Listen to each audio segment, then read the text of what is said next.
How do I manage my high IQ child?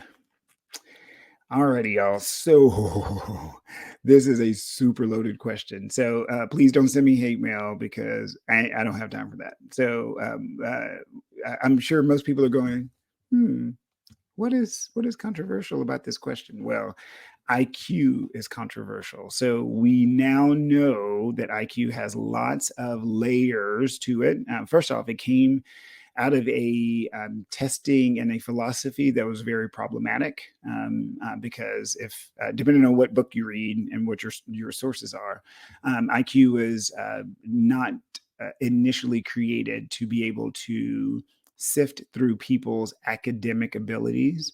It was to, I wouldn't say use it as a weapon of war, but it was better. It was a tool to try to use to figure out who was fit for military service, and then to possibly discriminate against folks who may not have the cognitive flexibility that they were looking for. Now, it probably goes back even further than that. And the term that I've seen thrown around is eugenics, but y'all can go look that up because that's, again, a whole other thing. Well, we also recognize that IQ in the traditional sense, the way that it's kind of tested, does not take into account a lot of the kind of social and structural determinants of health when it comes to poverty and trauma and situation and that sort of thing.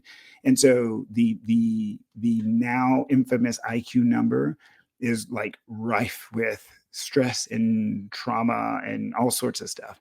And so is there a better way to do that? Probably, but unfortunately, right now, IQ is still kind of woven into our social fabric as a way of measuring someone's cognitive abilities. Now, with all that said, here's what I'm going to throw out to you to answer this question. I'm going to change my conceptual framework, and I use bright instead. So there are some kids who are just super bright. And what does bright mean? It means that they're just they're academically sharp. They understand oftentimes kind of the nuances and the hidden connections. They can synthesize information, meaning they can take two concepts and make up a third, even though the third isn't visually there. Yeah, they're quick with their thinking.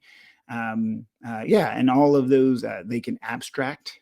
So all of those things make for a very bright child. And so anytime I have a kid with a high IQ or a bright child, the working with them is always a joy.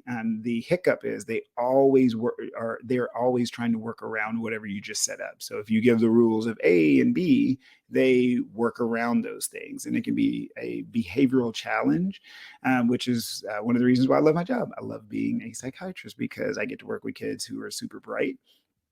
And then I get to work with parents to build better kind of structure around bright kids so that we can harness that energy. It's very much like a solar sail. I mean, you can stand in front of the sun and get burned, or you can take the sun's rays and direct it to where you want to go. And that's very much one of the benefits of working with bright kids. And so regardless of what your number IQ is, there's different types of brightness because, like I said, some kids are just a whiz at those big cognitive thinking questions. Some kids are a whiz at humor and social, and they have a very outgoing personality, but they know how to work a crowd, right? There are other kids who are very bright with actually working. Like I work with some little ones who could probably start a business at 8 or 9 years old because they're so in tune with the kind of money making and entrepreneurial aspect. And so, regardless of what your child is bright in, they all need structure and consistency. And so, I discourage my parents from overcompensating for their bright child. Don't try to do too much. Every single kid needs those basics, and to recognize that, yeah, they're going to grow into control and they're not going to be psychopaths, as some of my parents are saying. They're like, "Oh my God, is my kid going to be a psychopath?" And I'm like, "No, they're not going to be a psychopath."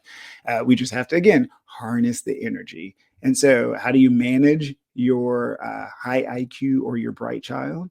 Structure and consistency.